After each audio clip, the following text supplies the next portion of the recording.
Akaal Channel ਨੂੰ subscribe ਕਰੋ ਨਵੀਂ ਵੀਡੀਓਜ਼ ਦੀ ਨੋਟੀਫਿਕੇਸ਼ਨ ਦੇ ਲਈ ਬੈਲ ਆਈਕਨ ਨੂੰ ਕਲਿੱਕ ਕਰਨਾ ਨਾ ਭੁੱਲਣਾ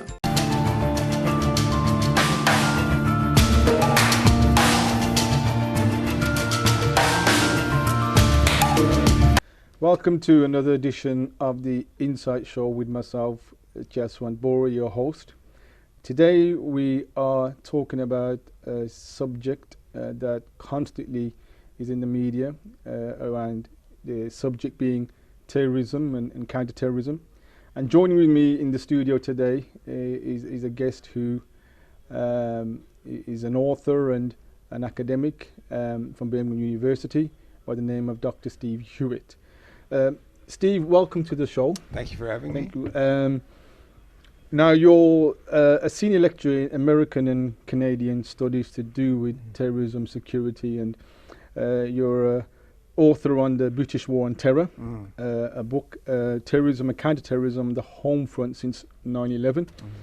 And also you're part of the TSA, which is a Canadian network or research on terrorism security studies. So, and you've been studying terrorism and involved in that kind of aspects for a considerable amount of time.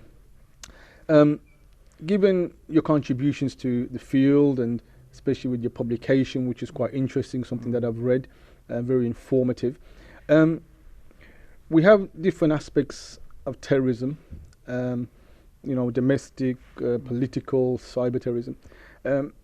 In your view, it appears that defining the word terror seems to be more easier than defining the word terrorism.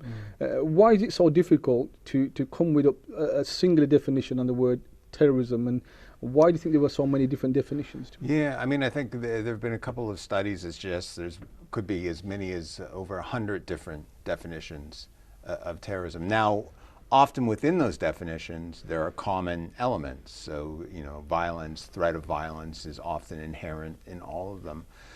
I just think it's a really loaded term, and you can see this now in places like China, where the crackdown against Uyghur Muslims, the re-education camps, is being justified around this is a form of counterterrorism. So governments have taken that term and have politicized it over the decades. And it's become also obviously a very negative term as well. So even those who engage in violence, no one willingly says, I'm a terrorist. I mean, at times in the past, you had groups that would take that label because it didn't have the negative connotation.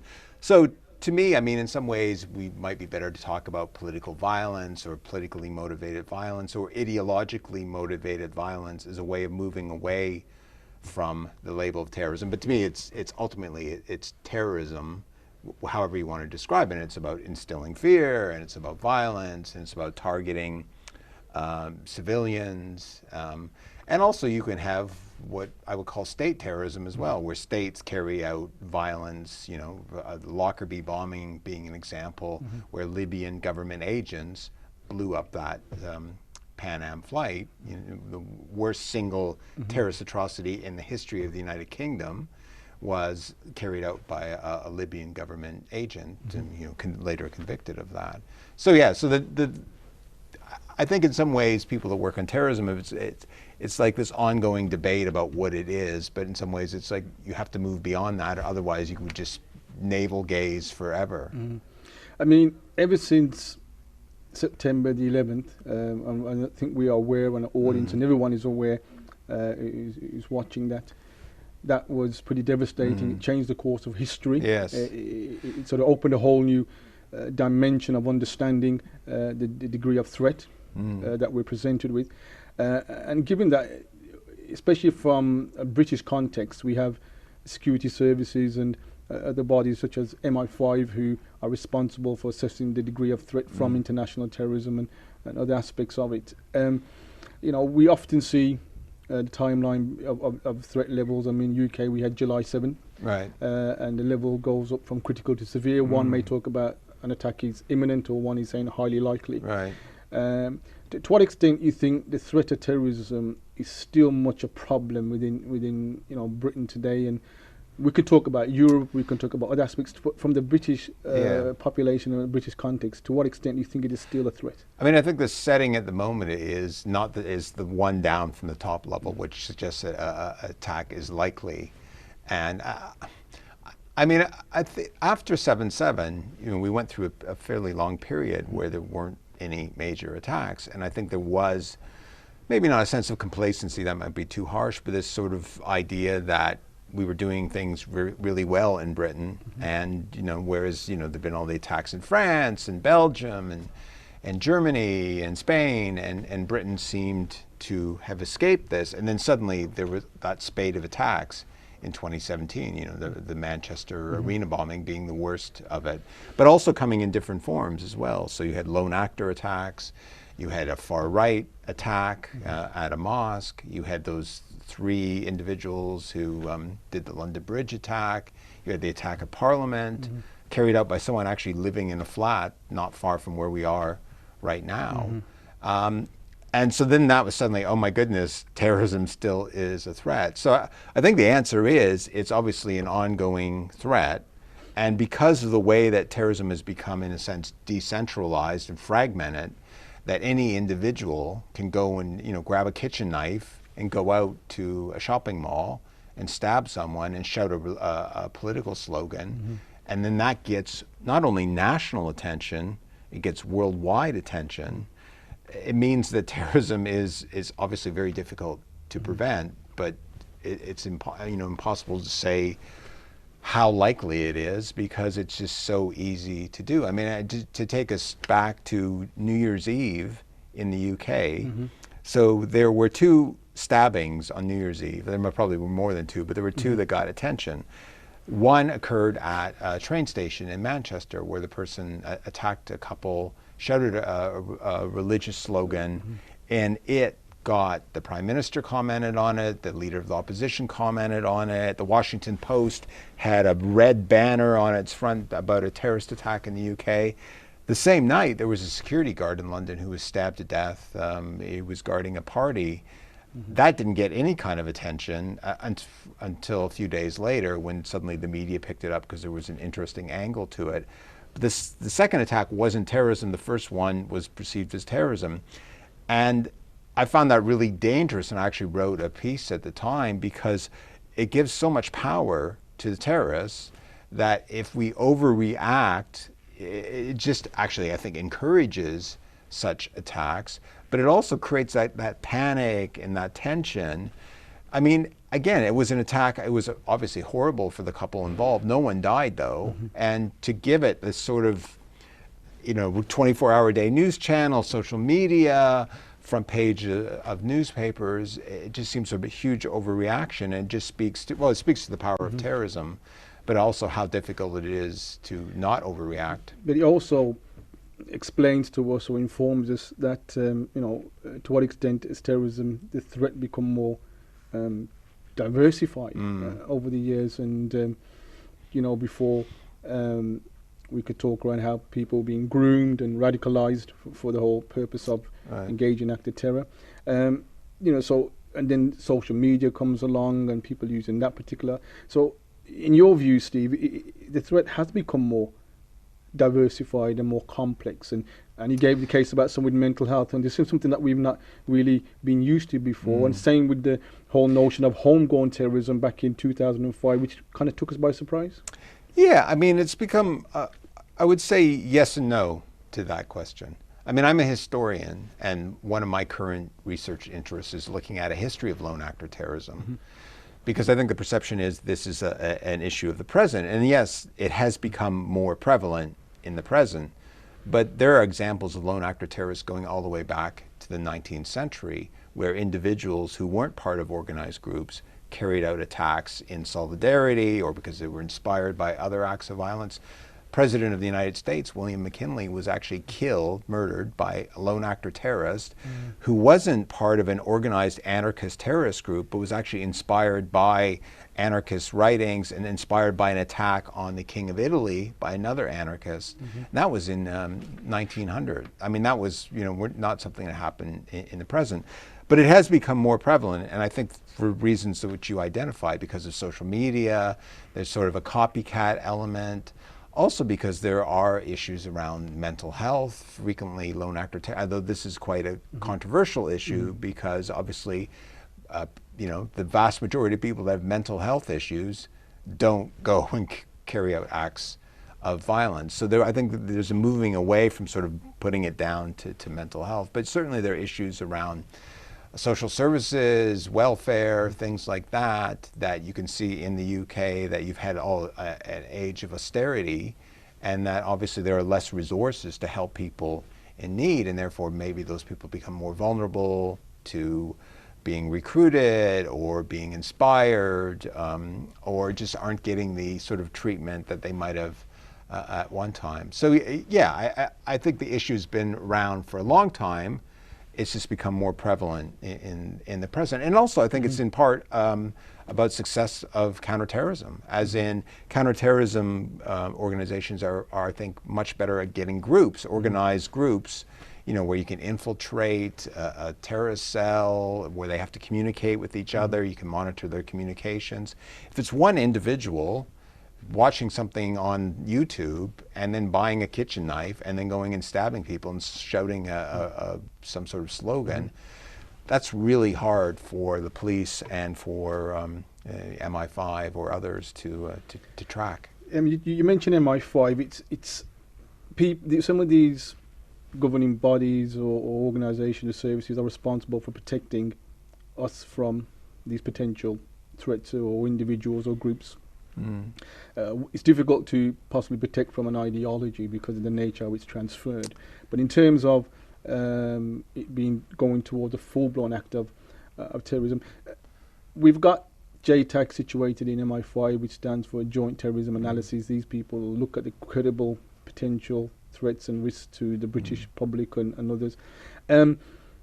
Would you say, given the attacks here in Manchester, Arena and Westminster, these were individuals, and there's others we can use, but these are kind of more recent, who were known to these particular services and others or law enforcement as having the potential to engage in it.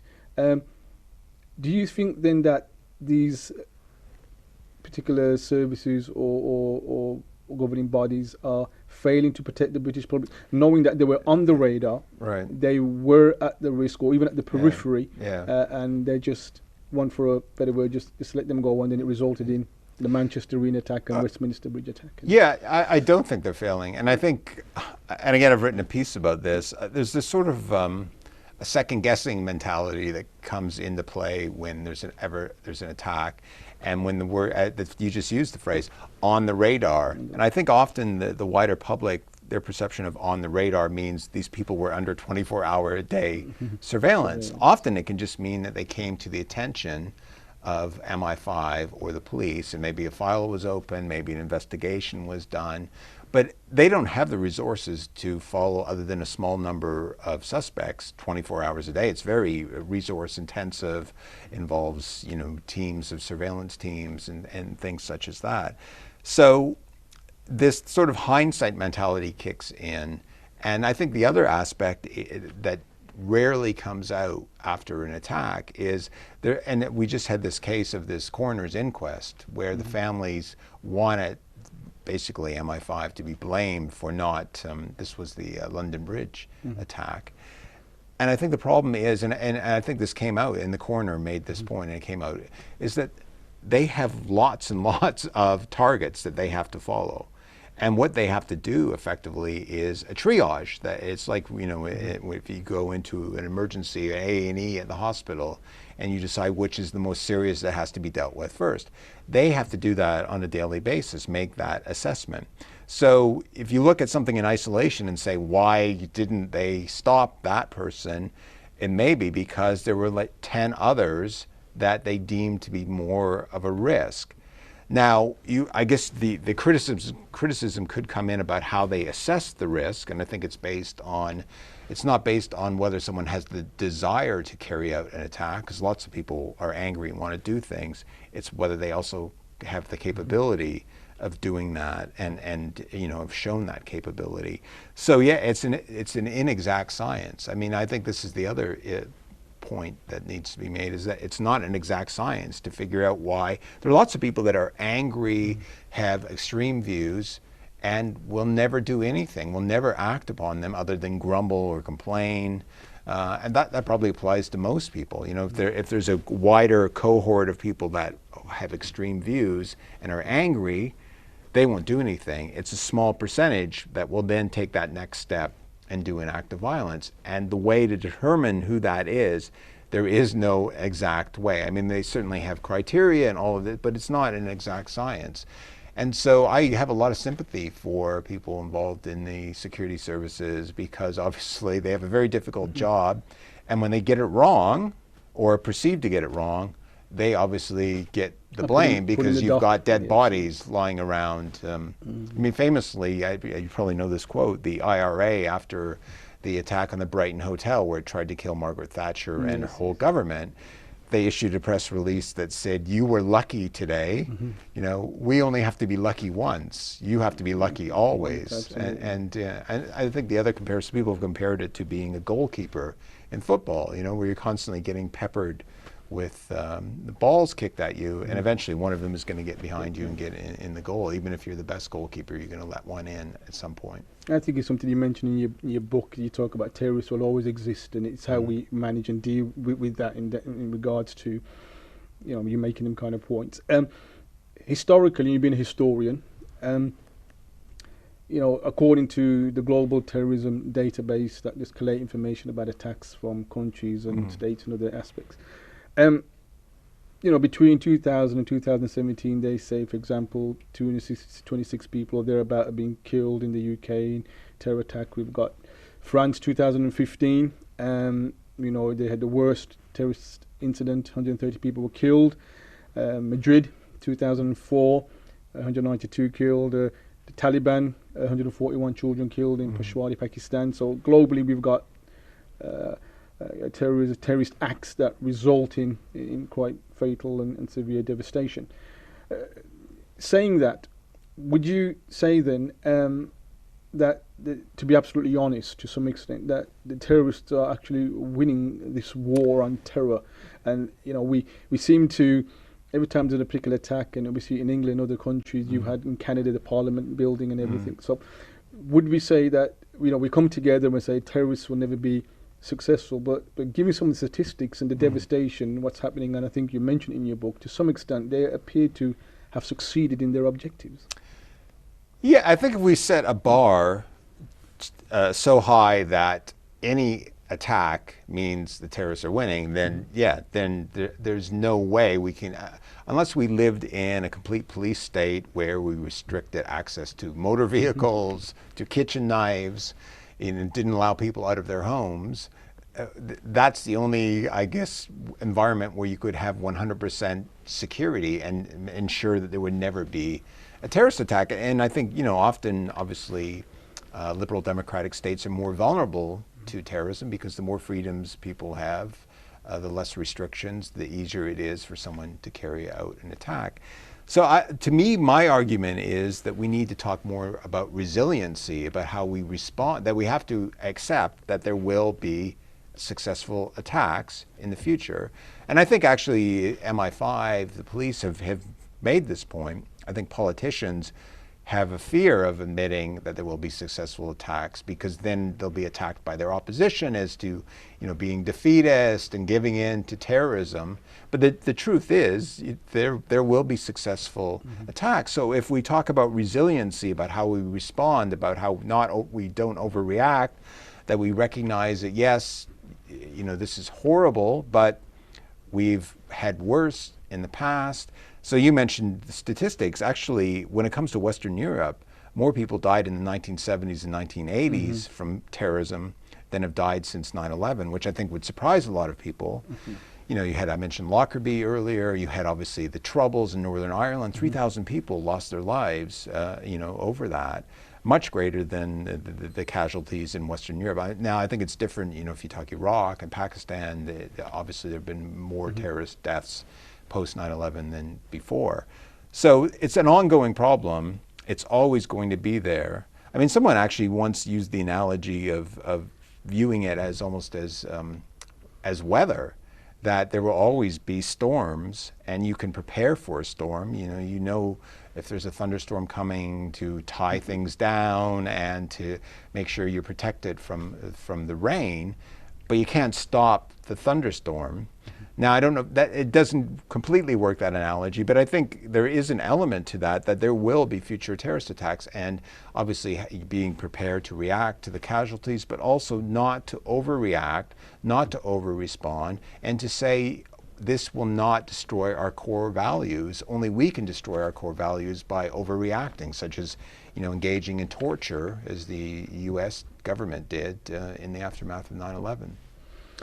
Especially in terms of terrorism, counter-terrorism, and delivering effective programs of intervention. We hear about prevent quite a lot, and there's others that people are trying with in education and other community or youth work settings, and we're trying to assess the impact of prevent, and others as the early stages of whether we're preventing radicalization or trying to root out potential people who can groom individuals in that particular way. We've got numerous programs, and obviously it still appears that these processes of people becoming radicalized is still happening somewhere. Some people slip through the net. Taking in consideration the international context and things like that, you're also from Canada. We had a very big case. I think it's probably the worst in Canadian history, to do with what we would view or term as a possible terror attack, though that was disputed. It was to do with a potential Sikh extremist by Indigit Rayat, who you're aware of, who was responsible for apparently building the bomb. He built the bomb. Built the bomb. Yeah. He was the only person convicted. There were others involved, but he was the only one that actually served. And he was, just under 400 people lost their lives because of that. Andy Rayat was arrested here in the UK, in Coventry. In Coventry, actually, not far from here. 1988. British government agreed to extradite him to Canada to stand trial. And by 1991, he was convicted of manslaughter. He built the bomb. He was termed as a Sikh extremist. So we see a degree of involvement there. Without the bombs, we couldn't have the chaos or the pandemonium that would happen. Why wasn't he convicted under, say, we had existing or pre-existing terrorism laws that probably could have comfortably done the job? But he was convicted of manslaughter. Back in 2011, he was also done for perjury, misleading and false oath, giving information that was not accurate. And I think he was given then a record prison sentence over perjury, which was another. Yeah. So it seems that Canadians made a bit of history in regards to one, and it was not Islamic inspired, it was not far right, it was not state sponsored, or some of the arguments that come up.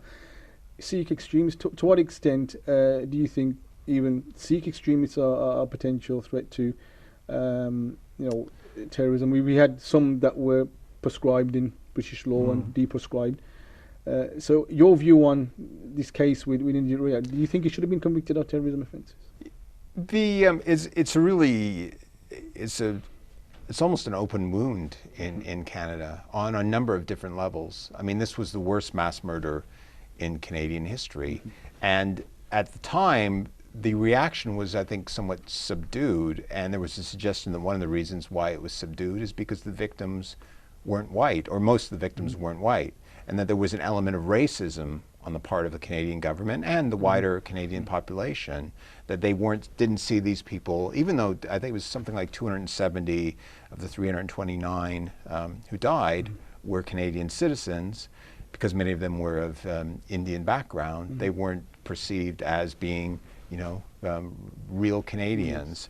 And therefore, it was a botched investigation by the police and by the Canadian equivalent of MI5, the Canadian Security Intelligence Service. A number of suspects were quickly sort of, a list was compiled. One of them ended up being captured by the Indian police and killed. But yeah, so eventually you had the bomb maker, and the reason why he was convicted of manslaughter was because he built the 2 bombs, because there were bombs on 2 separate planes, but they couldn't show that he knew exactly what the bombs are going to be used for. So ultimately, he's the only one that's been convicted. The investigation is still ongoing, and there's still hope that someday more people might be arrested, but yeah, as time passes. Well, Steve, thank you very much for joining us on the show today, and then your input towards understanding this subject. And no doubt for our viewers, this will be coming up again, and there's so many different threats, attacks happening. Not in the UK, America, you know, we've got other countries. India's experienced some of theirs as well, and ISIS are still doing what they're doing in Syria and other parts of the world. But thank you, Steve, for joining us on the Insight Show. Thank you. And for your input. And to our viewers, thank you very much for tuning in to the Insight Show and the subject. And my name is Jaswant Bora, and I look forward to seeing you again on another show on the Insight Show. Thank you for watching.